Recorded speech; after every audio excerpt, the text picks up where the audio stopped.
Hello everyone and welcome to the 12th edition of the latest tech trends by Oradea Tech Hub. My name is Roland Sabo and I'm the local machine learning guy. First, I want to thank our partners and community leaders who have enabled this to happen. Today's webinar is about this dependency injection with Typescript and React from Dirico. First, Alexander Kleinen, the head of development, will talk a bit about the company. Alex? Yeah, thank you. I'm really appreciate to be part of the meeting today, and we'll just briefly introduce a little bit about Dirico, what is it about, and what we are doing, especially in the context of Oradea. So some few words about me. I'm the head of development at Dirico. I'm in the company since 2016, started as a full stack developer, focusing on front end and back end, and now I'm responsible for over 16 developers that are part of Koblenz and Oradea. So what is Dirico about? Dirico is a modern collaboration platform for modern communication and marketing teams. The heart of Dirico is our collaboration, and the more distributed teams are working with Dirico, the more benefit they from. And Dirico applies the whole topic and editorial planning for enterprise customers, like doing their social media capabilities, editorial planning, resource planning, and of course, community management in order to satisfy their customers. And as I said, it's an enterprise software, so we have a huge stack or a modern stack of technologies. And how could we do this? It's because we have over 60 employees located in Oradea and Koblenz. And right now we are dealing with 4 Scrum teams that are partly cross-functional teams, so developers, QA members, UI UX designers, and product owners are part of these teams. And we are not dealing with just doing separate work, so we are really collaborating with all the guys that are working in Oradea. That's one of the most important things we considering in terms of bringing a better relationship between these both locations. So we constantly seeking for new developers that have passion for using modern technologies. Like Björn will show in some minutes an own built framework that we are right now using for our tech stack. And in Oradea we have an own office in the city center, nearly 130 square feet meter of a place. And right now we are constantly looking for front end and full stack developers. And if you want to have a look on, there's a jobs page, jobs.dirico.io, where you get some more information about it. Of course, we apply or we contribute modern workplace and equipment for everyone who's starting here in our company. If you have some more questions about the office, feel free to contact Shandor Ola. He's our responsible in Oradea. He's the office manager. If you have some questions about the office, the location, and some other further information, feel free to contact him. And of course, if you have some questions about the company, the product itself, feel free to contact me. And Björn, our full stack tech lead, he will now do the workshop. And I hope you get a quite good overview of what we are doing here. And now it's time for you, Björn, to just give us some insights about your amazing dependency injection library. Thank you, Alex. Derico sounds like a great company, and we're glad to have that you opened an office here in Oradia. Now, Björn will show us how to do dependency injection with TypeScript and React. I'd like to remind the audience that if you have any questions, you can go to oradiatechhub.ro/live, and there is a Slido form there, and there's already a question for you to answer. And you can also add any questions that you have for Björn, and we'll answer them at the end during the Q&A time. Today's speaker is Björn Zeitheim. I hope I pronounced it right. Yes. He's a full-stack developer from Germany with more than 12 years of experience. He's done a lot of interesting things, from native development, 3D and game development, compilers, and most recently, web development. I myself, I fell off the web development wagon in the jQuery days, so that's all I know. But Björn got to work with TypeScript, which, in his own words, is an honestly phenomenal language, which after discovering it made me never want to touch pure JavaScript again. So, Björn, I'll let you talk more about TypeScript. Yeah, thank you. So, yeah, I said hello and welcome everyone. So my name is Björn Zeitheim, and today I want to talk to you about dependency injection with TypeScript and React. Yeah, also just want to hint at you, I have added a poll for you in Slido, which is if you have ever used dependency injection before. So if you want to, please head over there and answer it. So, but first, a few words about me. I'm a full-stack software architect from Germany, and I first started coding since I've been about 16 years old. At first, I mainly worked on native desktop application development, and then over years, I also got into 3D and game engine development.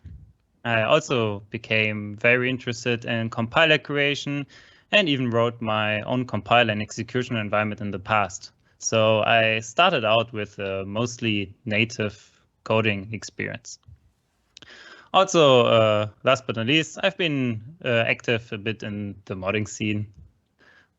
So yeah, to be honest, at first I never really liked web development, and it was one of the few topics which were of no big interest to me. However, in 2016, I started at Derico, and this is where I got to work on my first major web project, and which also introduced me to TypeScript, which was used in the company. As I had primarily native background, TypeScript got me hooked immediately. Its powerful typing language was something I've never even experienced in any other native language, which was just super powerful. And while we started out with Angular.js initially at Derico, we started migrating over to React more and more over the years, which proved to be a good framework to extend our product with. And most recently, we decided to introduce MobX, a powerful state management solution, which makes working with data in React really simple. Just a short question, perhaps. I think, is there a video issue? It seems the screen share is not working. We can see your screen well. I can see it. Okay, I'm just not seeing it in live streams. Sorry. Okay, yeah, I think it's working well. In the meantime, how about we look at the poll and see how many people have used dependency injection before? Yeah, now it's showing up. Yeah, so there's a delay between the live stream. That's why probably. All right, so half the people seem to have used dependency injection in Angular. 30% seem to have used it in other libraries as well. And 19% plan to use it in the future, but haven't used it yet. And nobody thinks that they don't need dependency injection.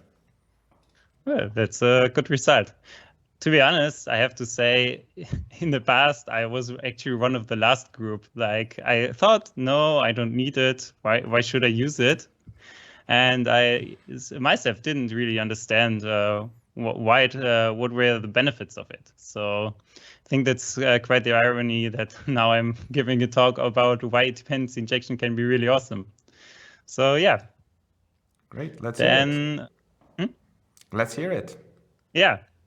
So what is dependency? Let's get me started. So at first, I would like to go over what dependency injection is and why we might need it. So let me introduce its 4 main components.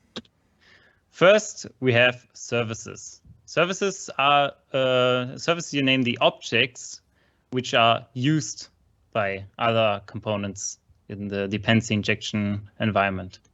So to say the dependencies. Next up, we have clients. The clients are the actors which actually depend on services and use them. At the same time, clients could as well be services as themselves. So if you have one service which is injected to a client, and this client is injected again as a service into another client. Next up, we have interfaces. So interfaces specify how the clients may use the services. So client never directly depends on a specific service, but instead says, I want to use this kind of interface, and ask the injector to provide him a service which implements this interface. And yeah, lastly, the injector, which is responsible for constructing the services and injecting them into the clients. So here also, again, as a diagram, as you can see. Björn, I don't think we're still on the About Me slide. That's what we see. It's not updating? Right, now I see the diagram. Oh, let me go back a bit so everyone can see it. Yeah, I know what happened now. So that should update now correctly. So yeah, the services, the clients, interfaces, and the injector. Thank you. So as you can see, the clients only always depend directly on the interfaces, and those are injected through the injector. So why should we use dependency injection? One major reason is configurability. So a client might act on anything that provides the required interface, but the clients themselves do not need to know how to construct the services. So this is a major benefit because the service configuration itself can be fully externalized, and the client doesn't need to know anything about the services except on what they provide. So this is a way of isolation, that clients are independent on the service implementation. And this again is very useful for testing, because you can easily replace individual services with stubs or mock implementations. And yeah, as well, this greatly decreases coupling between individual aspects. So this is a major improvement for refactoring.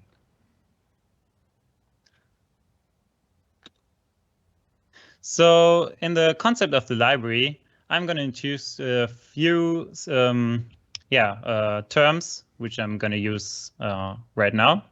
So first, I want to introduce tokens, which are basically identifiers for every service. So a client basically says, I want to have service A and service B. So he specifies that he uses specifies those dependencies by these tokens. So service A token and service B token.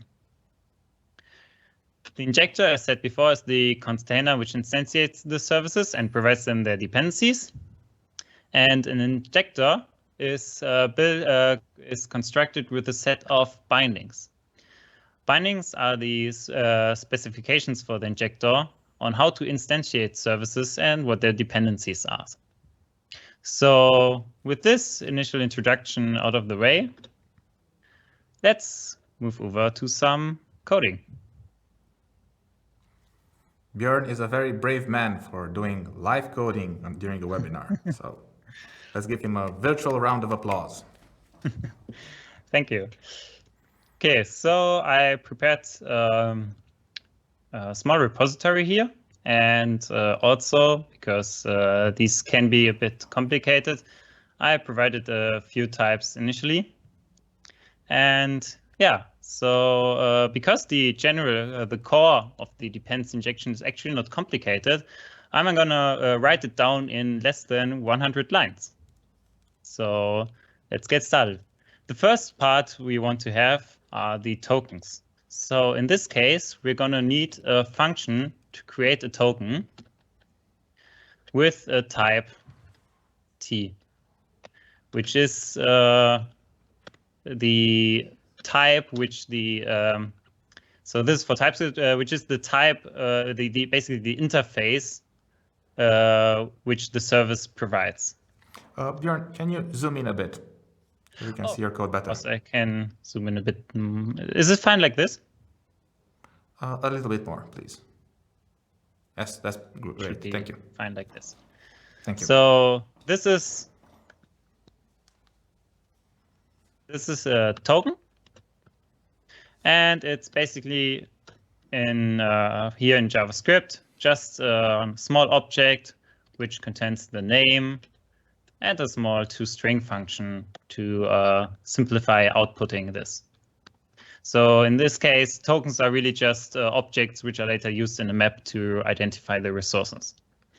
Next up, we also need a function to create the bindings for our injector. So again, we're using a token for which the binding is. And we need a provider.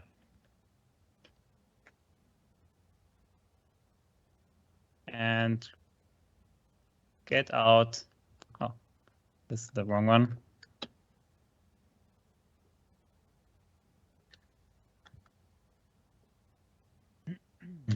So a binding in this case is basically just a set of a token and the provider.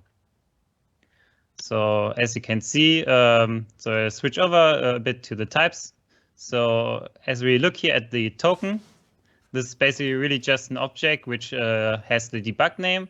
And just so you are not confused, this field, which is added here, is just a surrogate, which makes TypeScript not think of two tokens as equal. So if you would exclude this field, a token of type string perhaps would be assignable to a type to an object of type token number, for example, because all fields are assignable to each other.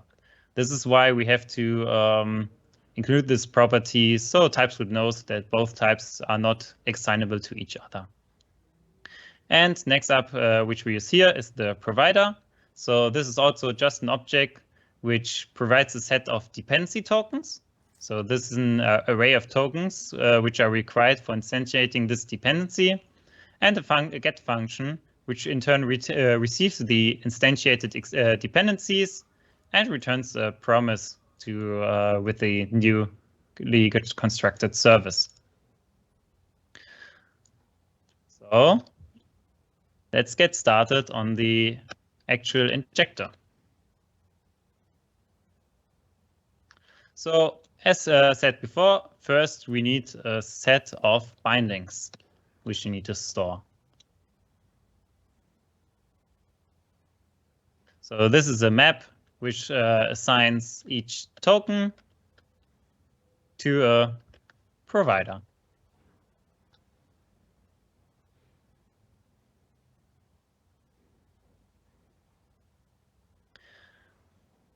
We will, because services are always instantiated as singletons, we will also need a cache,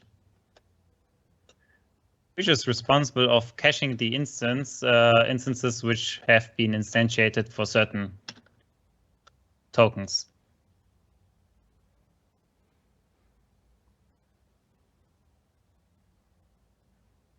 As said before, the bindings will be provided to the constructor.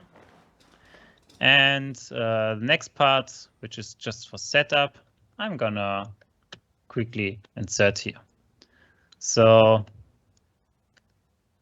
this is really just a basic setup, which is the injector, which can be instantiated with the bindings as a simple array, which will then be added to the bindings map. Now let's move over to the actual injection. So what we want the injector to provide is the main function called get, which can receive a token and will return a promise because, oh yeah, I should have just noticed I forgot to mention this a bit. The dependency injection library here, this works fully asynchronous. So by default, every injection operation is asynchronous. And so we pass in a token of some type, and we get out a promise of exactly this type. To do this, first we want to check if we perhaps already have the dependency initialized and return it in this case.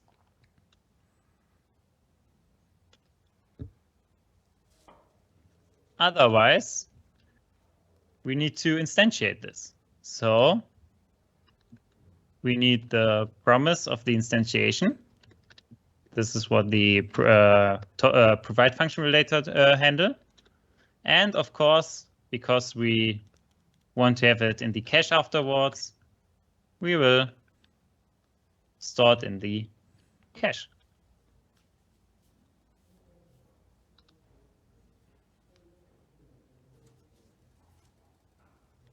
Of course, this is promising.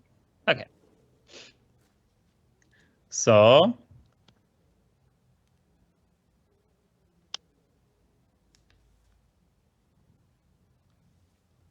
let's add the provide function. So this function will now have to take care of actually creating the dependency. So first, we're going to take the provider for the token, which we can just extract from the bindings. And of course, if the provider is not defined, throw an error with unbound token.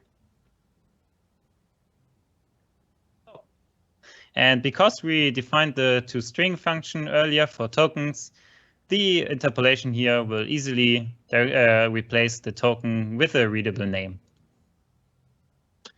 Next up, we have the set of dependencies which we want to resolve. So to get the dependencies, which are all could all be asynchronous, we will use promise.all to resolve all dependency we need. So we will get from the provider the dependency tokens and map each token to through the get function of the injector. So in this case, we'll just have kind of recursive behavior that when you try to get a dependency, it will call provide. And this in turn will call the provide function, will call the get function again for all of the dependencies, and so on and so on. Of course, there's one important aspect which will not be handled in this demo implementation, which is introducing cyclic dependencies. The actual implementation of the library, of course, will handle this. And if there are any circular dependencies detected, then appropriate error will be thrown. So as we now have the dependencies, we can just call the provider get function with the dependencies we need. And this will construct the service for us. So that's pretty much it. There's one thing we didn't cover yet. And oh, I'm sorry, really sorry, but it seems just I have to go to the door for a second.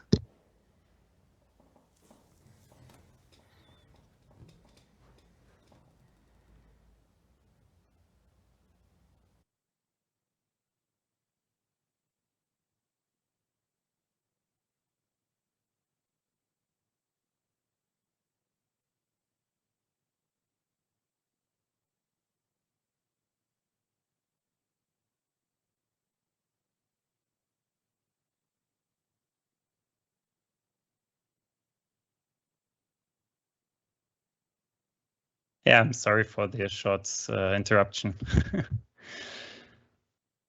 Okay, yeah,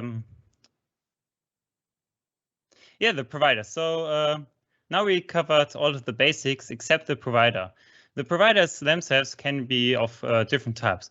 For example, let's write a simple value provider.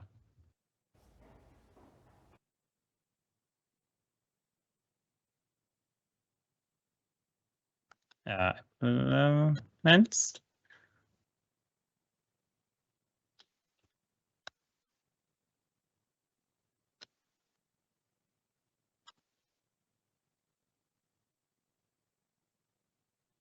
So a value provider just has a get function to return the current value, and dependency tokens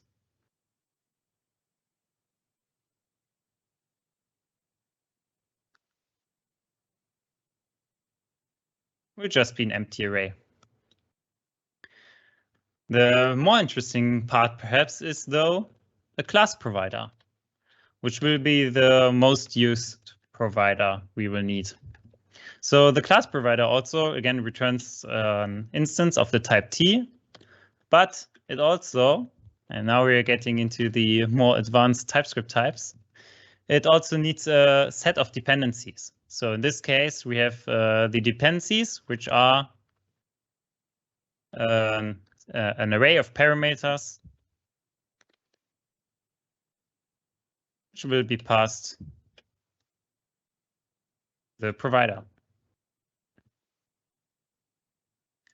So to construct a class, what we need is the class type to construct it. And here we will again match the generic types we defined above. And of course, need the dependency tokens. In this case, I'm using a special mapping type, which is defined in the types file, which I showed before.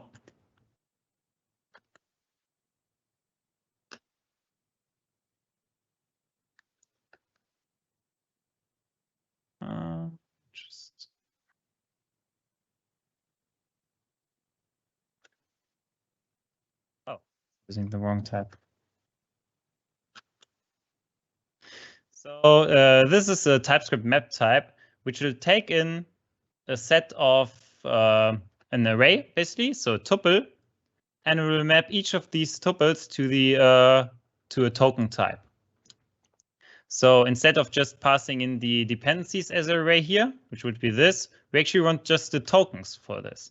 So if the constructor needs input of type service A, we actually want an iToken service A as the input. So now here in this case, for the get function, which will receive the dependencies, we just need to return a new instance of the class with all dependencies passed in. And that's it already. As said before, just below 100 lines, we were actually able to code a dependency injector, which is fully asynchronous and provides, will work pretty much. So as you can see, where is it? I also provided a test file here. And let me move over. Just a second.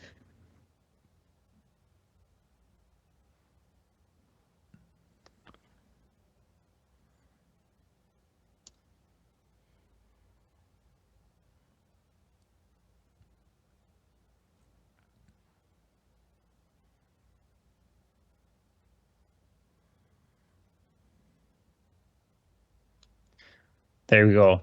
So as you can see here, if these tests are executed, all of it will be green. So to showcase it, here we are creating a few tokens. which I said before, identify dependencies. So we have a number token, which is the token which specifies just a number, basically, which should be injected, or a string, or an array. And as we then create the injector here, it will call create binding for each of the bindings we want to have, which will connect the token. We are still seeing the test suit. Yeah, thank you. Of course. Sorry. So here are the tokens, and here it was. So we create the bindings here, which will bind the token to the dependency. So in this case here before, because in the tests I didn't write the value injector before, value provider, we can actually replace this right now. So in this case,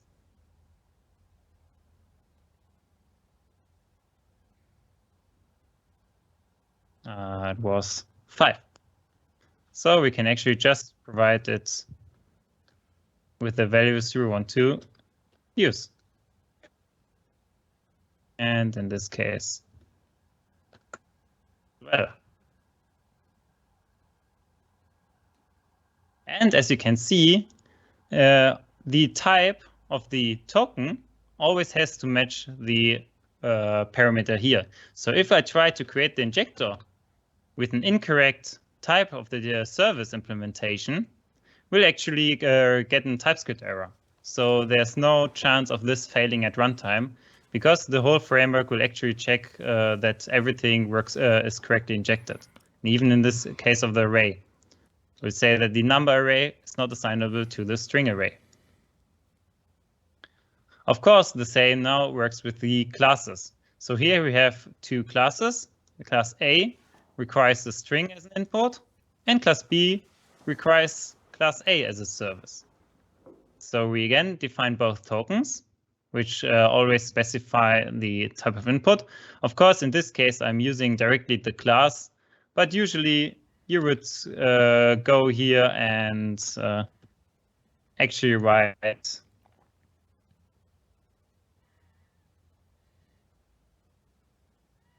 would write an interface.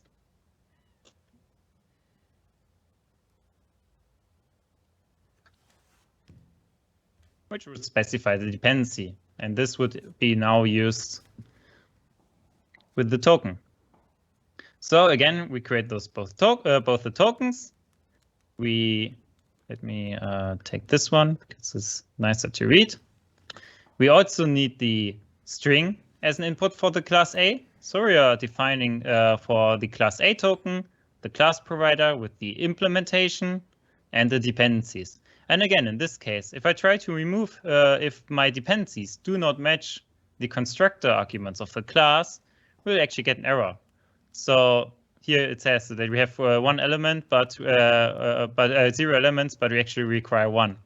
In the same way, if I try to use a number here, it will actually throw a compiler error.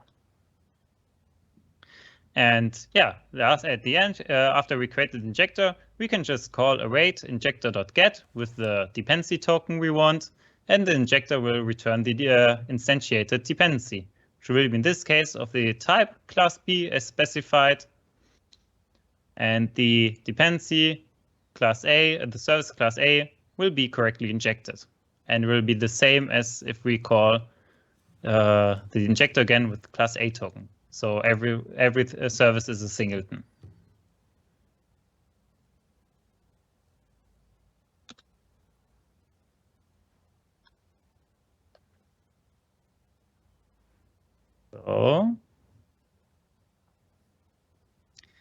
So as this was now a quick write-up of the library itself, but let me show you how it works in the end. The library I wrote is called Dependency, which is really just dependency with a T for TypeScript. Sorry for not being that original. But yeah, let me show you. So it exports pretty much the same functions as I showcased before, which is the create token, which also has the debug name, which you can provide optional. If you don't specify that one, it will just call them token 1, 2, 3, counting upwards. Björn, I think we are still seeing right. Thank you. Now it works. I see the tokens. Sorry, it seems the window got in the background and prevented the recording. Thank you. Yeah, so it exports the same create token function. And as for bindings, it will have a slightly more simple API, which is the bind function. In the bind function, you first provide the token, basically it's a builder function, and then you can call one of the many functions to specify to which kind of provider you want to bind it. So you can bind it to values, as you can see. You can just bind a hello token to value world hello, and a world token to value world. And you can also just bind a token to a factory. So you can just inline pass a function with a few arguments and dependencies. And when the token, when the dependency is requested, it will automatically call your factory. And in the same way, we have the injector, which is has pretty much the same build up as the one we wrote just before.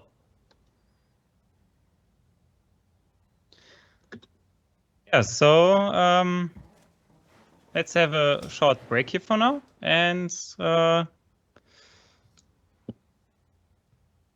because I think you wanted to have a short break in between, right? Yes, yes. So I want to remind the audience that they can go to oradiatechhub.ro/live, and they can ask questions there on the Slido, and then soon we'll have the Q&A with Björn.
All right, welcome back, everyone. I was really impressed by how short you can code the dependency injection framework in TypeScript.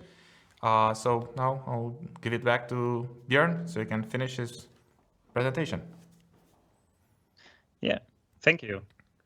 So as I now would like to show you a bit about the bit more of the library and the bindings which are available to you. So as you can see here, I have the GitHub page for the for dependency open, and here we have a short introduction to all of the types of bindings which are available. So first we would have the toValue, so the value binding, which I wrote before.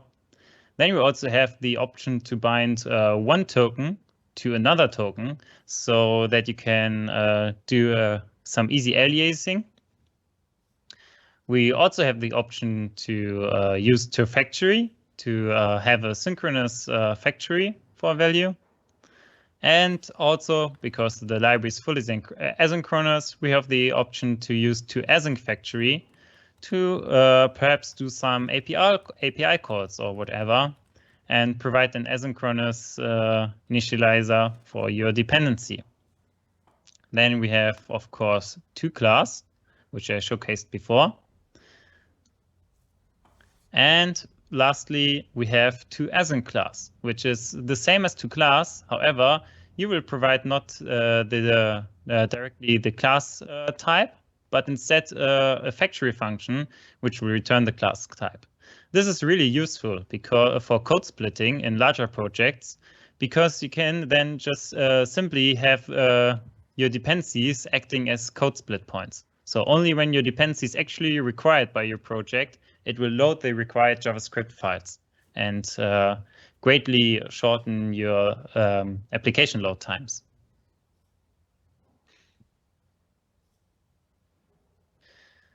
So let's get back into the code, and I will actually show how the let's close this and this. Let's go over to the example application. This is mostly a basic create React app, which was slightly modified. So at the base of the project, we have the application loader, which is just a wrapper with which is using React suspense to show a loading screen, while the application injector is performing the asynchronous initialization of the app. But this is actually what's happening here in the app provider. So as you can see, we're using React Lazy for an asynchronous import of the component. So when the application initially loads for React, only the app loader and the code of the splash screen will be loaded.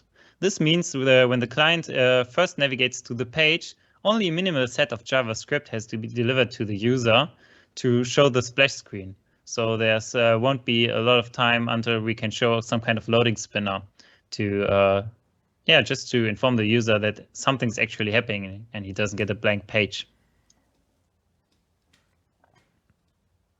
So the application provider is also basically just a context provider, which will create the application through a function. As you can see here, it's creating a new injector.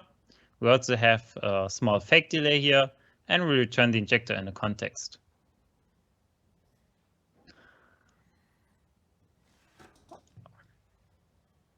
Okay.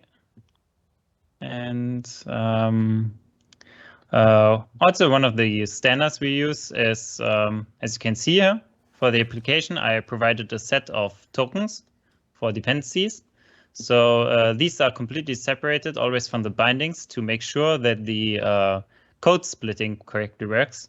So especially like in this case, where an interface is required from the service file, which I have here, we're using TypeScript type imports to make sure that these imports are not actually included in the build bundle, but only the type information is imported. This is really important so that Webpack doesn't create dependency between both files. So as you can see here, we have a set of tokens, and in the bindings file, we have all the bindings necessary for those tokens. So in this case, for example, we have a factorized number token, which is basically just a factorization function.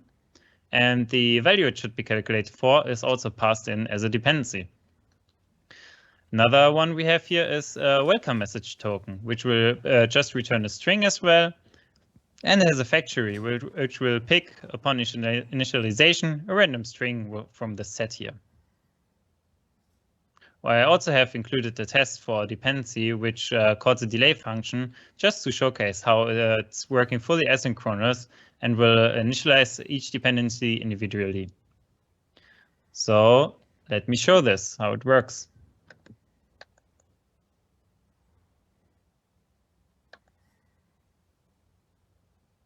As you can see here, when I'm loading the application, initially it's showing the loading application text, which is the part of the React suspense fallback. And then it's loading the main application UI and also then introducing, showing the slow loading service, which I showed before in this place. As you can see, it's working fully asynchronous and loading the dependency and rendering the dependency after it has been loaded.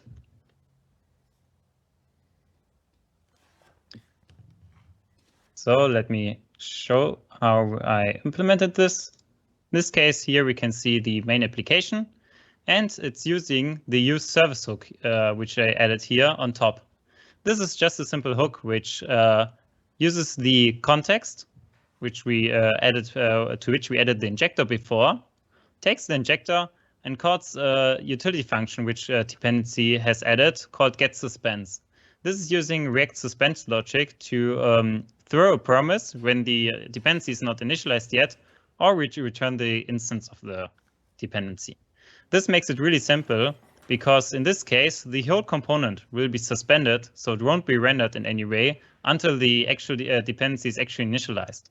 So we can just use the use service hook with a token to get our string for the welcome message. In the same way, here we have the slow loading service, which could be an API or whatever. And in the same way, it's wrapped in a React suspense with a fallback, and we'll use the use service hook to request the dependency.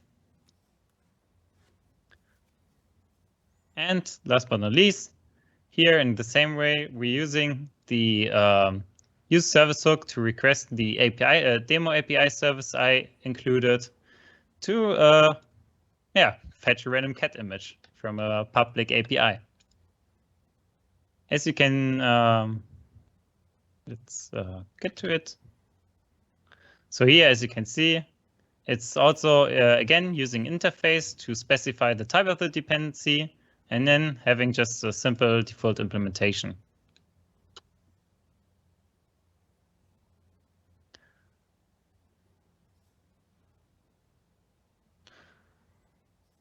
Okay, as I said before, the dependency injection has one major benefit when trying to test features. This is because with an injector, it's really simple to replace dependency with other dependencies to mock them. So in this case, here, as you can see, I have a test, which is for the API service. It creates the injector with the bindings, requests the API service, calls the API, and tests if the result is valid. In this case, we have a random return data, which is not really useful for testing. So instead, we would like to mock this API service. To do this, we can just create the create the injector, and this time we will use all the default bindings by spreading them into the array here. But then we will go and override the API service token by just including it after the default bindings and redirect it to a mock implementation. As you can see, the mock implementation implements the same API service interface, but this time the getRandomCat function will return some static data, which is the same as the one the API returns. Now we can easily call the function and see if that our result matches exactly what we wanted.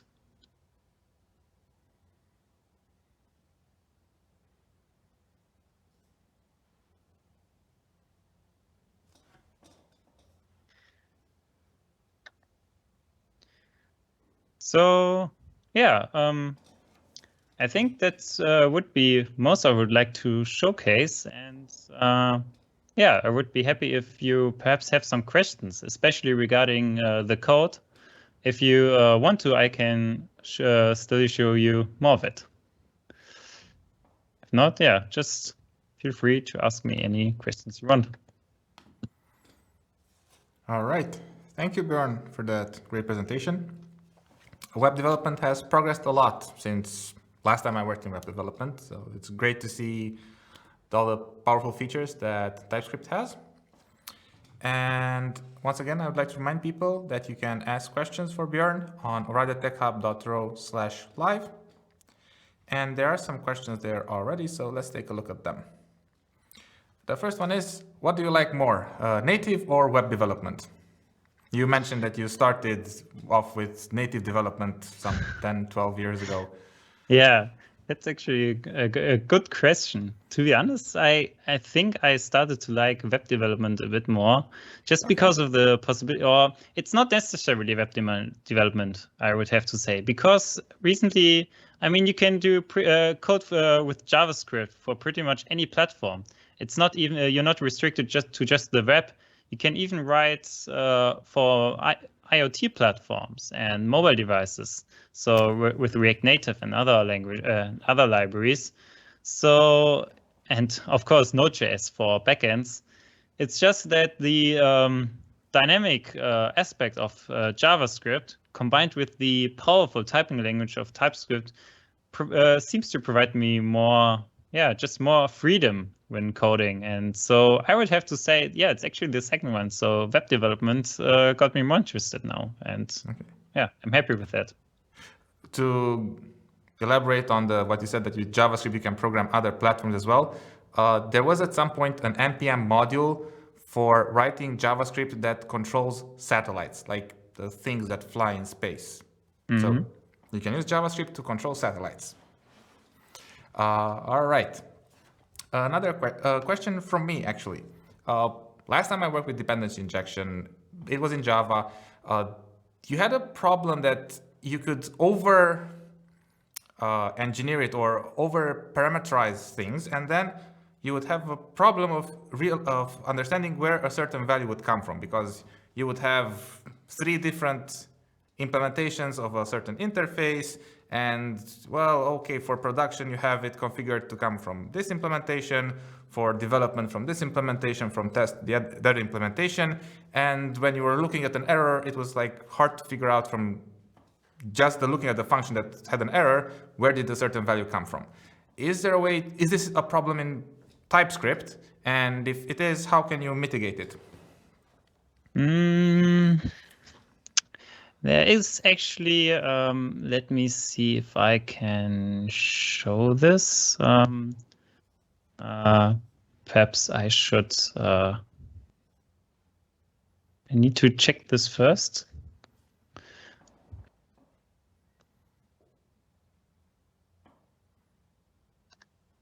Alex, can you just quickly answer me a question if it would be fine to show the show some part of the in development application stack? I guess you know what I mean. I'm talking about the dev panel. Yeah, okay. The thumbs up. So let me open up this quickly. So in the application stack we are actually working on, I actually included a nice debug panel, which is accessing the dependency injector to request all the individual tokens. And it will also show if these tokens are instantiated yet in the dependency injector, and it will allow us to easily access those dependencies. So as you can see here, if I have some kind of dependency, like for example this auth service, I will be able to access this here, and I can actually see the class which it is using here right now. So by using, for example, here the okay, that was just hanging. by using the browser tools, I could still easily navigate to the actual service implementation, which is used in this case. So going through the dependency injector and then checking out which class was instantiated, I could easily backtrace back to the class and associate it again with the code which was used. I don't know if that answers your question. That does, and actually that sounds like a very nice solution to the problem. So yeah, wow, it's also really nice to have the option to just access the injector at runtime, and I can easily access any service I would like by clicking the button, and it will output the dependency for me. So I have full access to all the services I want to use, and yeah, I think this is a really nice thing for debugging. All right. I think there are two questions which are somewhat related. What do you think of Inversify.js?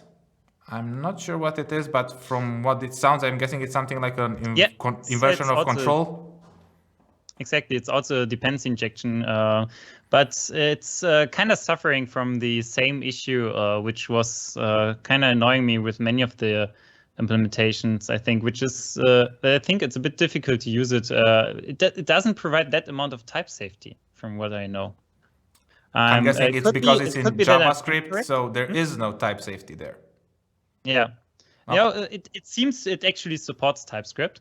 I have the documentation page open. When I saw the question before, I already opened it. Okay. But it's not that deeply integrated. The thing is, in the library I wrote, the type safety was one of the most important aspects which were considered. Also, one of the big differences is that the dependency injector I wrote is fully asynchronous, and this is especially useful for the feature I showed before, which allows code splitting. So because the dependency can be asynchronous or are asynchronous by default, the injector will be able to load the sources asynchronously only when they are requested. However, looking at the solutions like Inversify, they seem to be synchronous, so they won't allow for these optimizations. All right. I guess you answered already the next question, which was what motivated you to write dependency? Yes, there's actually more to this. So let me get to this question then.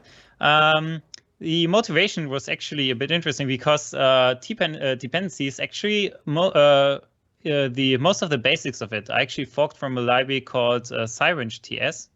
And this is also mentioned on the top of the GitHub page for dependency. So Syringe.ts actually had this implemented at first with the asynchronous dependency injector and using these token objects to identify dependencies. However, it was using an older version of TypeScript with few missing features for typing and yeah, some other stuff which I was able to improve on. And so this is why I created this fork of it to improve these things and make it more awesome. Great. Sounds good. Another question from Honk. Your slides looked interesting. What presentation software did you use? Yeah, I think I already, this was already answered by you just before. Oh, wait, I think this was outside the talk. So yeah, I was using Reveal.js to create the slides. And the slides are also fully available on the in the GitHub repository for the workshop, which, yeah, I guess we can share the link on the page somewhere. Yeah. If you were registered to the Eventbrite event, you will receive an email with the links to the resources that Björn will make available. And actually, I have one more question. How do you see efforts such as WebAssembly? Will they supplant or reduce the need for JavaScript and TypeScript? And then we can all write in our favorite language for the web. To be honest, I'm also quite a fan of the efforts which are currently underway for allowing to write more software using WebAssembly. I think just recently, actually just, I think it was yesterday, I saw a new post regarding a library which allowed to use Rust, for example, which is, from which I heard is a very safe and strongly typed language to write in it applications which are like React using WebAssembly. Okay, interesting. I'm So also I know quite that- interested to see how this will turn out in the future. Honestly, I'm also a big fan of Rust myself. I gave a talk here about Rust last year.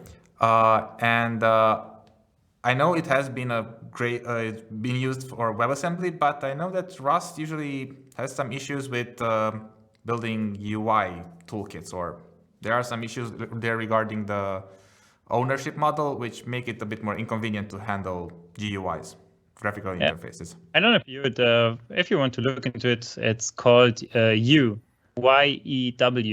Okay. which is that framework which was used to build a React-like application. Cool. So I'll take a look. just read about this. So I didn't do any Rust development yet. I think maybe just a really small kind of Hello World thing.